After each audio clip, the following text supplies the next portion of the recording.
Well, hey there, let's talk about what comedy and comedians taught me about being a top banana and all the cool things you could do to succeed in business and in life the easiest, fastest, simplest, most fun way possible. Sharon Horne-Ellstrom here with What's She Up To Now, day 937 days, just documenting my journey from the offline brick and mortar world, corporate world, to the online world. Spent 47 years running at least 27 different businesses and industries, as well as over a quarter century of that simultaneously in the corporate world, in corporate America, working for some of the most amazing, fun corporations on the planet. Some global corporations, some family-owned big corporations, all fun, all learning experiences. Not all experiences good, but all learning experiences. There's a difference. And how that formed and molded me, and then my opportunity to go and let all of that go and transition to the online world as part of my divorce. So even divorce has an upside, right? It allowed me to do what I want, when I want, where I want, with whomever I want, wearing what I want. And that for a couple of years was my pajamas. I'm transitioning out of my pajamas into my hustle clothes.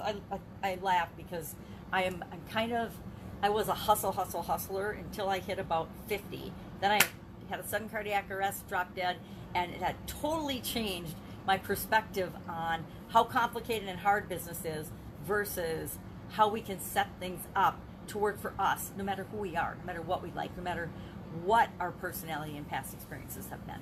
So thinking about comedy today and the power of the lessons I learned from going to my sister and my brother-in-law's comedy show in the early 1980s. In the early 1980s, they had a comedy club in Dallas, Texas, named the Comedy Corner. I don't know if anybody's old enough to have been there, but the place was a freaking riot, and it was a blast. I've probably had some of my most fun times ever at that comedy club. And I didn't realize at the time that I was learning things, and I was seeing people demonstrate for me how to be successful in their trade and in their life, how to create a product or how to let your audience, your people, your customers help you create the perfect product for them. And what comedians do, if you've never been to a comedy show, or if you've never been involved with comedians, they actually live what's called the quality circle, the quality cycle. And when I was in college, I was a nerdy engineer, and I learned as part of my engineering courses the quality function and quality cycle: plan, do, check, act. And I got to see it in action because comedians actually apply the same cycle to their creation of their product or service, which is their comedy act. They go out and they repeatedly tell the same joke and tell the same story, and they tweak and test and adjust it based on the reaction of their audience, the reaction of the customer. And then if they get the reaction they want, if people buy it, they laugh, they love the joke, they keep it in and they make it a permanent part of their product or service, their act.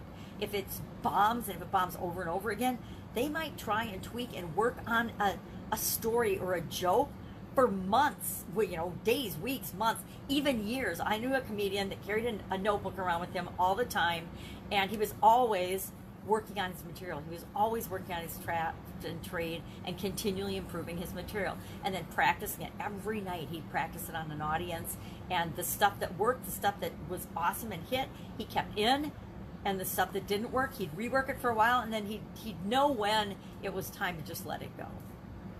Because he was becoming a master, the top banana at his craft, at his trade. And there were a lot of them that did that. The ones that did that, it's really interesting over, decades later now, to look and see the comedians that went through that that just happened to show up and be part of that. When I was there, that club, because then comedy changed, and HBO and the television networks and the television cable TV and things came in, and everybody kind of went online, and the old comedy club circuit became a thing of the past. I think there's probably a little bit of that going on, but not nearly as much as there was in the 70s and in the 80s. So learned a lot from that, and the ones that were really successful actually did that. They applied the plan, do, check, act cycle, whether they knew they were doing it or not. I'm sure they didn't, but they just knew that successful comedians, this is what they did. And what do? We model successful people, and then we tweak and we test and we make it our own, and that's how we achieve success in our life, because success in our life is defined by each and every one of us. So really interesting. I think I'm going to do a Supersize Your Business special little training or course on that, because I think it's such a powerful example. And I'll come up with other examples besides comedians that do that, and share some of the experiences that I've had and some of the experiences that people that I work with have had, because it's so powerful. And it's funny that I laugh at myself now that I'm still 35 plus years later actually using something that I learned in college. I love it. Think of all the useless information we pick up along the road of our lifetimes in grade school, high school, even in college, of all the things I learned in college. And I went to college a long time. Of all the things I learned in high school, there's only probably a handful of things that I actually use today that I learned. One was I learned how to learn, and I learned how I needed to learn and retain material for me. That is probably the greatest gift that I got out of college. And it didn't come easily. It was definitely a very hard fought lesson learned. Was how to study and how I learned, because it's different than anybody else, right? Each of us learns slightly different. Yeah, some people are visual, some people are auditory, some people are kinesthetic learners, whatever. You can call it whatever you want. We all learn differently. It's my biggest beef with the school system is, here's the way we teach it. Everybody must do it this way. If you don't do it this way, you're a failure. What a crock.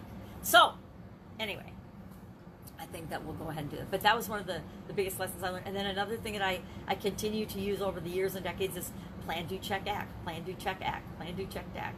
Because no matter how big a situation or problem you've got, you can always apply those steps, and boom, you're guaranteed to get a good result. So that is what I was thinking about. Supersize Your Business, top banana. This banana is definitely going into banana bread. I think it's entertaining. Now all the marketing that goes on even bananas. It looks like Disney, I can't even tell with my magnifying glass, must have a movie or something coming out called Soul. And of course it rhymes with Dole. So Dole licensed the pic of some kind of, you guys can probably see it better than me, a picture, and put a sticker on a banana, which the kids will love to collect because they love the banana stickers. At least my granddaughter does. This one's destined for banana bread. But top banana, it really triggered and reminded me of the power of creating your product with the people that you're serving, the people you're going to sell it to. Because guess what? If I see a great comedian's act in one place, will I buy a ticket and go see him somewhere else? Will I go see a movie that he's in or she's in? Positively, absolutely. If I like them, that's how they sell movie tickets. They find actors and actresses that we humans like, and they play them, they headline them, they star them and feature them in different movies and things, because that sells tickets. That gets us to the box office and increases their revenue in their box office. All right, that was Supersize Your Business today. Get Up and Go Challenge, all about progress. The P in SOAP, the framework that I'm using in my life and have used in my life, but seems so appropriate given COVID. We're using a lot of soap and water these days. And a lot of sanitizers and a lot of chemicals that probably we would never have used this quantity of before, but in a 6-month period, I guarantee we have used more chemicals in my household than we did in the last 10 years combined to clean and sanitize. And it's really funny, you walk in my front door and there's like a railing, a banister thing there that goes over the downstairs, and it's lined with gloves and masks and Lysol spray and Clorox wipes and hand sanitizer. It's just like, we used to walk in and you'd hang your coats. Now the first thing you see when you walk in is this whole sanitation feature. It's kind of, it makes me snicker when I think about it. And when I actually look at it, I gotta take a picture of it to remind me someday of 2020, because this is definitely a year that I will remember forever, as will I think probably almost everyone on the planet. All right, that's it today. I am working on my Get Up and Go challenge. Fun challenge today was day, 228, and it was about dreaming big. And we need to dream and keep our eyes on the stars. We also need to keep our feet on the ground.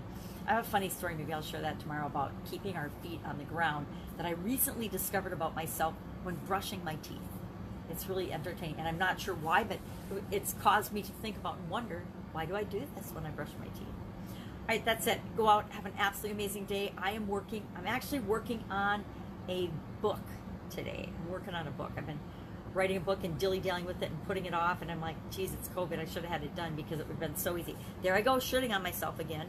I should have had it done because I've got it started, but again, sometimes life gets in the way and people and other things are a higher priority than just writing a book. All right, have an awesome day.